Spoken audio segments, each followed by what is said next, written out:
Hey, hello everybody, and welcome to another Live with Colorado Beef. I'm Chef Jason from my friends at the Colorado Beef Council. Thank you for joining us tonight. We appreciate it. As we always say, we do a little bit of housekeeping in the beginning. Please, if you need any more information about local beef or you're looking for some great recipes, tips, and advice, be sure to visit cobeef.com. That's the Colorado Beef Council website. They have a lot of great information there. More links to these videos under the tab Cooking. A lot of great recipes as well. And the Colorado Beef Locator Map. One of my favorite maps ever because that is going to help you find, hold on here, it's crooked. That is going to help you find that amazing Colorado beef for your fridges, freezers, and bellies. So be sure to head over to cobeef.com. I'm going to go ahead and grab tonight's featured beef out of the refrigerator here, and we are going to get going tonight. I want to thank my friends at Centennial Cuts. Thank you to my friends at Centennial Cuts for sponsoring tonight's ground beef. We did feature them in the month of February as well, and I gave them a ring and said, hey, have any extra ground beef sitting around, because I'd sure like to showcase that tonight. So thank you to my friends at Centennial Cuts for that. Alex dropped that off to me the other day, gave us a chance to, like we do what all guys do. We talk about grills, and we talked about beef, and we talked about steaks, and all of that good stuff. So yeah, that was super awesome. Hey, housekeeping notes for you tonight as well. We have the recipe for you in the chat section, so you can head in and grab that, click that link, and that's gonna bring you over to beefitswhatsfordinner.com. My friends over at Beef It's What's for Dinner have a fantastic recipe, and tonight's theme, you know tonight's theme, we are still keeping up with student nutrition, and tonight we're talking about those amazing protein-packed meals for young athletes. So whether you are in school season or you're practicing for that next season of sports, you know that protein plays a very important role in keeping you healthy, keeping you fit, keeping you energized, and ready to rock and roll. So tonight's recipe, I'm excited about it for a lot of reasons. Obviously, I love beef, but I really love spaghetti squash too. So when I looked at a recipe to think of something cool we could do, tonight's recipe hit perfectly. We are going to do beef spaghetti squash. That's right, we're doing spaghetti squash with a hearty ground beef kind of meat sauce, if you will.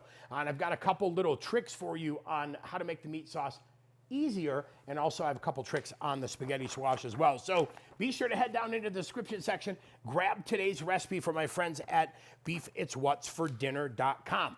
And then again, as always, thank you so much to all of our Colorado ranchers and producers for allowing us to come into your living rooms live every month. I've been working with the Beef Council since forever. Forever and ever. Back in 2006, I started working with Colorado Beef Council. So it has been a great adventure, and we're super appreciative for that. All right, let's talk through ingredients tonight.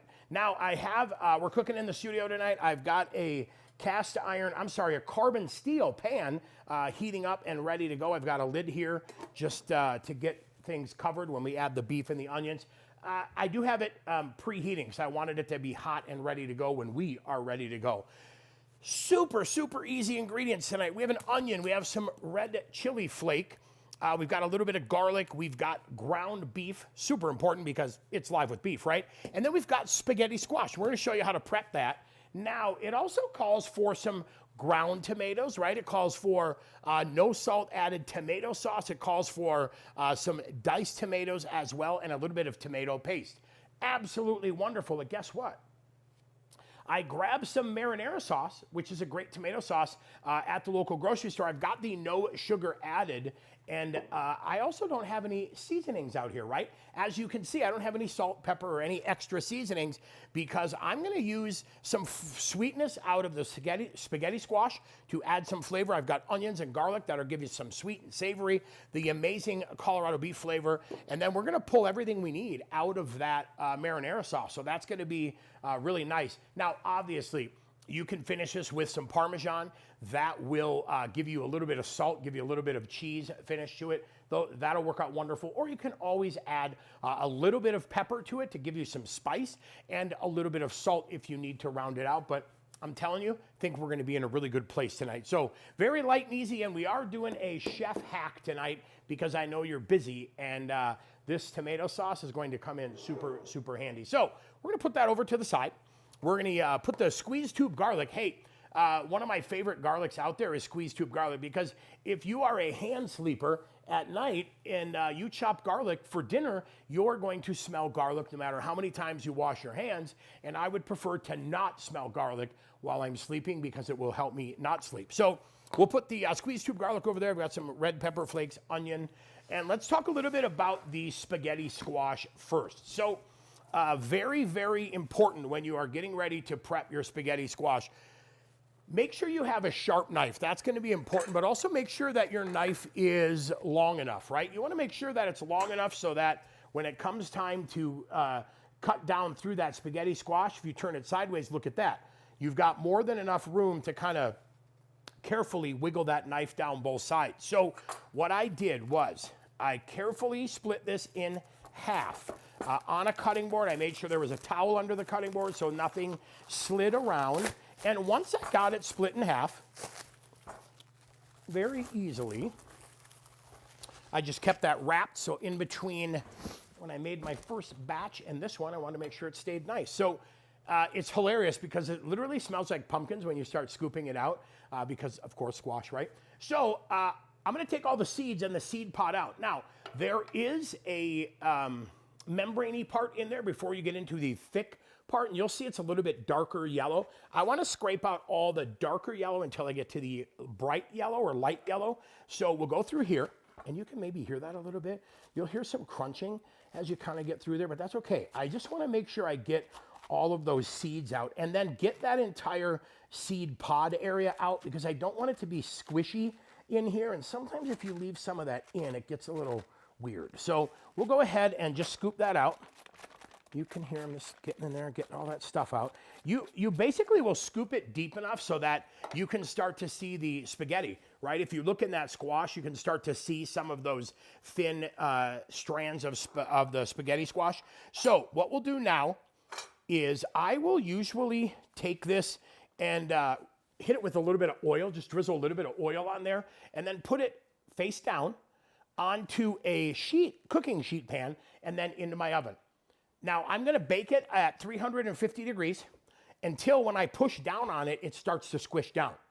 Once it pushes down, and I would say, about a good hour to hour and a half max, depending on how big your squash is. Once you start pushing down and you can feel your finger going into the squash, you know you're in a good place. So once I have determined we are fully cooked, I will take my squash out, and I left it on that cooking sheet pan, and then I just cover it with plastic wrap. And I do that because I want to make sure that that squash has a chance to steam.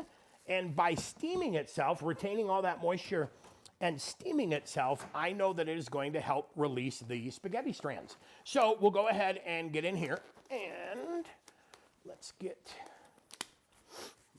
that spaghetti squash out. I didn't season it. I didn't add anything to this other than a light oil, and then that's what it looks like after it's roasted. Got some really beautiful color on there, a little caramelization in that squash, and look at that. You can literally push your finger in there, and it's already done, so we are super happy with that. So what I basically will do is take my spoon and just kind of go around it like that, and carefully just start removing that spaghetti squash from the skin. So let's get that guy in there. Come here, pal.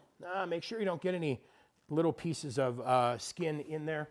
They're not delicious. I mean, they're good for fiber, and I'm sure that will help, but just not delicious. So we'll go through here, and all of that is out. So pretty easy. And then you can see all I'm going to do now is carefully just go through here and spread these out. And look at that. We have our quote-unquote spaghetti for the night.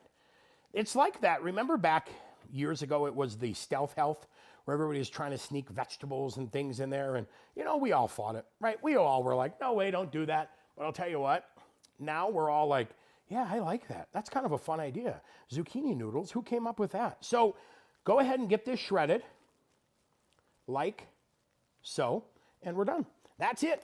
Super fun, super light and easy. And like I said, I didn't add salt. I didn't add any pepper. I didn't add anything to this because I'm going to get enough flavor out of the beef I'm making. And there you go, just like that. That is my spaghetti for the spaghetti squash. Not too shabby, right? So I'm going to set that behind me. Let's go ahead now. My knife put back in there. This guy set to the side here. And I'm going to give my board a quick wipe down. These are just some little sanitizer wipes that are meant for food contact surface, which is great. You never want to use Lysol wipes or anything. You want to make sure if you're going to wipe a cutting board or a counter or a table, it is a food contact surface wipe, so you know it doesn't leave anything behind. So I always like to give it a wipe after that. We'll just always keep our board nice and clean. Okay, we'll go through and get that wiped down like that. Now, pan is preheating. We are set to go on that. So we're going to take that medium yellow onion next. Peel some of the skin off here, some of that paper. And let's go through, trim that guy, trim that, and let's cut that in half.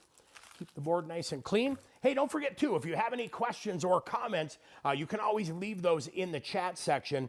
We will always come back even after we're done live. We'll always come back and get those questions answered for you. So please don't hesitate to leave any questions you have down in the chat section, and we'll get those answered. And like I said, if you are looking for more fun recipes, tips, advice, those types of things, you can head over to cobeef.com. That's a Colorado Beef Council website. We've got a lot of good resources over there for you. And that Colorado Beef Locator map, which will help you find local beef that is available you can buy it by the cut. You can buy it by the quarter, by the half, by the whole. Like I said, tonight I worked with my friends at Centennial Cuts. Thank you so much to Alex for getting that beef over to me. He's the nicest guy, too. I said, hey, what are the odds that you might be in my area to deliver beef? And he said, the odds are really good. So I appreciate that a lot. So keeps me from having to run around, and I'm always appreciative to A, use local products, and B, save a little bit of time. So thanks for that. All right, so we've got our onion there. And yeah, I think this was a pretty big onion, so I think we're going to leave that. All right, now we've got our carbon steel pan preheated, and let's go ahead and set this guy to the side. Now, one of the things you'll notice in here is the recipe doesn't call for any oil. And the reason it doesn't call for any oil is because we're basically using an 80-20 ground beef. And there's going to be enough fat in here to help do what we need to do. So I'm not really worried about adding any oil. So I just made a little X cut in the top. We'll go ahead and add that beef into our pan. You'll hear that beautiful sizzle, right? I have it preheating over about medium heat. I didn't want to go too crazy because I didn't want to have spatters and those types of things. So we'll crank this guy up just a little bit. Recipe calls for 1 pound of ground beef. So what we'll do is break this up just a little bit. I want it to kind of render some of that fat out of here. So we'll break it up just a little bit. And then while we have that in there, let's go ahead and set that there. Let's grab our onions. We're going to put our onions in there too while the beef is rendering. That way we're using the moisture that's in the meat, using a little bit of that fat as well to help us cook the onions. So we'll do that.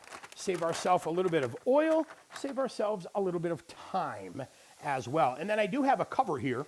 And the reason I have this cover was just so that if I needed to speed this up a little bit, right? Let's say you're sitting here going, man, I gotta eat. My kids gotta eat. Everybody's hungry.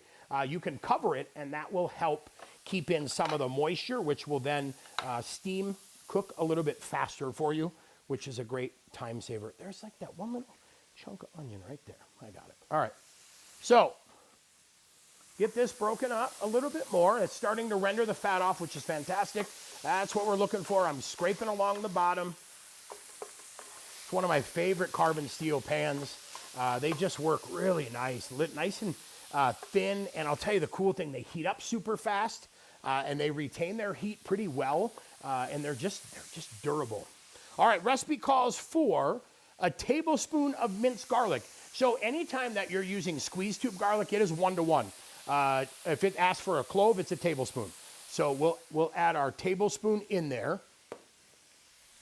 And what I like to do then is Mix that garlic in. I want the garlic to cook a little bit so it has a chance to kind of lose some of that, like, whew, that's garlic. Anytime you get that harsh garlic, uncooked garlic, that's usually when people get, I think, a little bit of indigestion, right? So cook it a little bit and you'll soften that garlic up and everybody will be much happier. All right, so now that that is going, we're gonna add the pepper, the chili flake next here.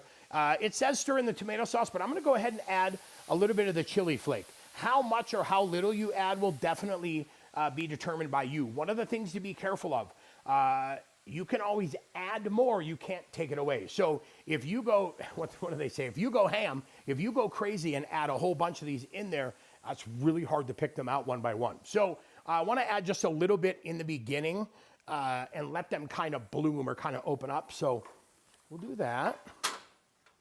And I think my gas ran out, which is, we knew that was gonna happen. We have a spare. And if you hear that pan cooled down, but listen, once we get it going, hear how fast it came back up? That is the beauty of these carbon steel pans. Yes, they may lose their heat, or I should say cool down, but listen to how fast it heated back up, which I think is great. Now, I'm not gonna add the red sauce in here until that beef is pretty well cooked. I wanted to keep some of it in crumbles, not super fine crumbles, but I definitely want to keep some of it in crumbles, thicker crumbles. And I'm not sure if you can see that, but that's what we've got going on in there, right? So that looks pretty good. I'm not worried about any of the fat that's in here. We are gonna render some of that out. And keep in mind, usually when you cook 80-20 ground beef, some of that fat washes out. You're probably ending up about 90-10. That's a good place to be. So let's let this keep cooking. It's like ASMR, is that what they call that? It's like meat sauteing, can you hear it? Not too shabby at all. All right, so our beef is cooked. We're good. We've definitely got, that's probably about 90% of the way there. So go ahead and add our marinara sauce. So again, I went with that low sugar, and then add as much or as little as you want. Yes, I know that the recipe does call for the 2 14-ounce cans. This is a 25-ounce jar, 24-ounce jar. So you can add more if you want it to be a little bit thinner, or you can add less if you like a thick meat sauce. So I'm adding a little bit less in here because I want a thick meat sauce. And then be sure to turn it down. What will happen is until you get everything fully mixed in or fully incorporated, you'll start to get some little spits and spatters around the end. So just go ahead and mix everything in here so you get all that mixed in, like that right there. Make sure you can see that. Not too shabby, right? So now you're gonna go ahead and just keep heating this until that sauce is nice and hot. And then get these guys out of our way here. We'll need to definitely taste it, but let's go ahead and grab ourselves a dinner plate. Give that a wipe. I was doing a live class earlier today, and I made just a couple different little dishes that I was cooking. One of them was a cheese crisp on a griddle, and I thought, wow, this is great. I made myself breakfast in the studio, and now I'm making myself lunch. So there's nothing, absolutely nothing wrong with that. All right, let that meat sauce come together here nicely. Let me grab a little spoon to do some tasting. Spoon right here. Be careful because that is going to be hot. Also, on those onions too, you can definitely caramelize those, saute those down a little bit more in that beef fat if you want to get them more bronzed or a little bit sweeter. I'm really happy with that. I'm really, really happy with that. We have a nice pop of heat, which is great. And there's not a lot of salt. And there's not a lot of sugar, which is really cool. One of the things I like about beef, I eat beef because I really like that mineral taste. I enjoy that a lot. That's what drives me to be a meat eater. So I want to be able to taste the beef in the dish. Cool thing is on this, you absolutely can. There's not Wow, that's a lot of salt. Wow, that's a lot of sweet, because sometimes marinaras can be a little bit sweet. So, all right, let me grab a little bit of Parmesan here quick, and we'll get this ready to plate up to serve dinner.